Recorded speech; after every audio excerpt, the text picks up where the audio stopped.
Episode के शुरुआत में गबीमारू और सागिरी उसी जगह में पहुंच जाते हैं जहां पर इन लोगों को इलेक्टर ऑफ लाइफ मिलने वाली होती है। यानी कि मैं बात कर रहा हूं हेल पैराडाइज की। और हेल पैराडाइज इतनी खूबसूरत होती है जिसमें सागिरी कहती है कि मुझे नहीं लगता कि इलेक्टर ऑफ लाइफ इधर मिलने वाली है, जिसमें गबीमारू कहता है कि चलो आगे बढ़ते हैं, और ये कहकर ये दोनों आगे बढ़ने लगते हैं। जहाँ पर थोड़े दूर जाते ही गबीमारू अपने हाथों की रस्सी को खोल देता है, जिसमें सागिरी गबीमारू से कहती है कि तुम अपने हाथों की रस्सी को नहीं खोल सकते। और सागिरी ये भी कहती है कि अगर तुमने तुरंत ही अपने हाथों को फिर से नहीं बांधा तो मैं तुमको मार डालूंगी। और ये कहकर अपने तलवारों को गबीमारू के पास लेके जाती है, जिसमें सागिरी फिर से कहती है कि अगर तुम्हें जिंदा रहना है तो तुम्हें मेरी बात माननी पड़ेगी। जिसमें गबीमारू न चाहते हुए भी सागिरी की बात मान लेता है और उससे कहता है कि ठीक है, तुम मेरे हाथों को फिर से बांध सकती हो। जहाँ पर फिर से सागिरी गबीमारू के हाथों को बांधने लगती है, लेकिन उसी दौरान पीछे से एक चीज आकर गबीमारू को लग जाती है, जिससे गबीमारू दूर जाके गिर जाता है। जिससे सागिरी शॉक होने लगती है और ये पता लगाने की कोशिश करती है कि ये कौन कर रहा है। जहाँ पर सागिरी को पता चलता है कि ये काम किसी और का नहीं, कायून का है, जो एक क्रिमिनल होता है। जिसके साथ साथ सागिरी के कल्याण का एक आदमी भी होता है जिसका नाम होता है किसो।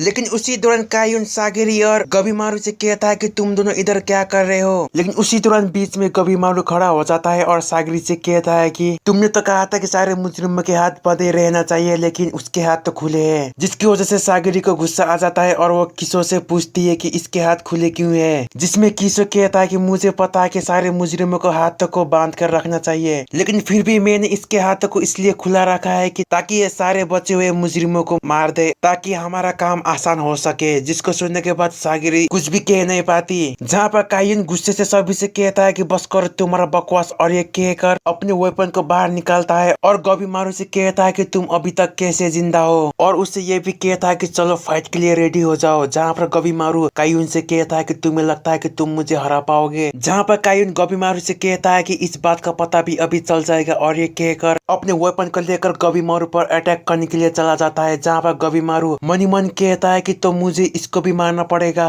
लेकिन उसी दौरान पीछे से सागरी गबीमारू के पास आकर उससे कहती है कि तुम उसके साथ फाइट तो कर सकते हो, लेकिन तुम्हें उससे पहले अपने हाथों को बांधना पड़ेगा। जहाँ पर गबीमारू एक रस्सी को लेकर अपने हाथों को बांधने लगता है। जहाँ पर उसी दौरान कायून अपने एक एक वेपन को बाहर निकालकर गबीमारू पर अटैक कर रहा होता है, लेकिन कायून की इस अटैक से गबीमारू को कुछ भी नहीं होता। जहाँ पर उल्टा ही कायून की वेपन एक एक करके टूट रही होती है। जहाँ पर गबीमारू कायून से कहता है कि चलो मैंने अपने हाथों को बांध लिया है, लेकिन कायून को गुस्सा आ रहा होता है क्योंकि इसके इतने अटैक करने के बाद भी गबीमारू को कुछ भी नहीं हो रहा होता है। लेकिन उसी दौरान गबीमारू कायून के पास आकर उसको एक किक मार देता है, जिसकी वजह से कायून के सारे बाकी बचे हुए वेपन नीचे गिरने लगते हैं। जहाँ पर गबीमारू उड़ते हुए जाकर कायून की एक स्पीयर को अपने पैरों की मदद से कायून के बॉडी पर मार देता है। जहाँ पर सभी को लग रहा होता है कि कायून की मौत हो चुकी है। लेकिन उसी दौरान कायून फिर से खड़ा हो जाता है और गबीमारू से कहता है कि ये फाइट तो अभी अभी स्टार्ट हुई है। जिसके बाद सीन शिफ्ट हो जाती है, जहाँ पर हमें पता चलता है कि गबीमारू ने कायून को ब्रूटल तरीके से मार दिया है। जहाँ पर गबीमारू कायून के डेड बॉडी के पास जाकर कहता है कि मैंने तुमसे पहले कहा था कि तुम मुझे हरा नहीं पाओगे। और ये कहकर सागिरी के पास जाकर उससे कहता है कि चलो इलेक्टर ऑफ लाइफ को ढूंढने चलते हैं। लेकिन उसी दौरान किसो कायून के बॉडी के पास जाकर उसके सर को काट देता है और अपने पास रख लेता है, और उसके बाद उधर से जाने लगता है। जहाँ पर सागिरी किसो से कहती है कि इस जगह पर बहुत सारे मुजरिम ऐसे घूम रहे हैं, इसलिए मैं चाहती हूँ कि तुम वापस जाते वक्त अपना ख्याल रखो। जिसमें किसो सागिरी से कहता है कि तुम मेरी फिक्र मत करो, और एक कहकर उधर से जाने लगता है। लेकिन उसी दौरान पीछे से गबीमारू सागिरी पर अटैक कर उसको मारने की कोशिश करता है। जहाँ पर सागिरी गबीमारू से पूछती है कि ये तुम क्या कर रहे हो। जिससे गबीमारू कहता है कि मैं तो तुम्हें आसान मौत देना चाहता था। जिसको सुनने के बाद सागिरी मनी मन ये कहती है कि मुझे पता था कि ये मुझे पहले से ही मारना चाहता है। जिसके कुछ ही पल में गबीमारू बिना कुछ सोचे ही सागिरी पर फिर से अटैक कर देता है, जिसकी वजह से इन दोनों में एक ब्रूटल फाइट स्टार्ट हो जाती है। जहाँ पर ये दोनों अपने पूरे पावर के साथ एक दूसरे पर अटैक कर रहे होते हैं। जहाँ पर फाइट के दौरान गबीमारू सागिरी के तलवार को ही तोड़ देता है, जिसकी वजह से सागिरी मनी मन ये सोचने लगती है कि अब ये मुझे मार डालेगा। जिसकी वजह से जैसे ही गबीमारू सागिरी पर फिर से अटैक करने के लिए आ रहा होता है, सागिरी अपने तलवार के कवर की मदद से गबीमारू के हमले को डॉज कर देती है। जिसमें गबीमारू सागिरी से कहता है कि मुझे पता है कि तुम उसके मदद से मुझसे फाइट नहीं कर पाओगी, इसलिए तुम्हारे लिए यही अच्छा होगा कि तुम खुद को मार लो। जिसको सुनने के बाद सागिरी गबीमारू से कहती है कि मैं कभी भी हार नहीं मानूंगी। उसके उसके बाद फिर से सीन शिफ्ट हो जाती है जहाँ पर गबीमारू सागिरी को मारने वाला होता है, लेकिन गबीमारू ऐसा कर नहीं पाता, जिसकी वजह से गबीमारू खुद से ही बात करने लगता है जहाँ पर वो कहता है कि मुझे आज पता चला है कि मैं पहले से कितना कमजोर हो चुका हूँ। जिसमें सागिरी गबीमारू से कहती है कि मुझे पता है कि तुम मुझे मार नहीं पाओगे क्योंकि तुम पहले से बहुत बदल चुके हो। जिसको सुनने के बाद गबीमारू रोने लगता है और अपने वाइफ के साथ बिताया हुआ पलों को याद करने लगता है, जहाँ पर सागिरी खड़े होकर फिर से गबीमारू से कहती है कि अगर तुम्हें अपनी वाइफ के साथ अच्छी सी जिंदगी जीनी है तो तुम्हें ये सब छोड़ना पड़ेगा। जिसमें गबीमारू कुछ भी नहीं कह पाता और इसी के साथ ही ये एपिसोड यहीं पर खत्म हो जाती है। आई होप आप सभी को ये एपिसोड अच्छा लगा होगा। मिलते हैं अगली वीडियो में।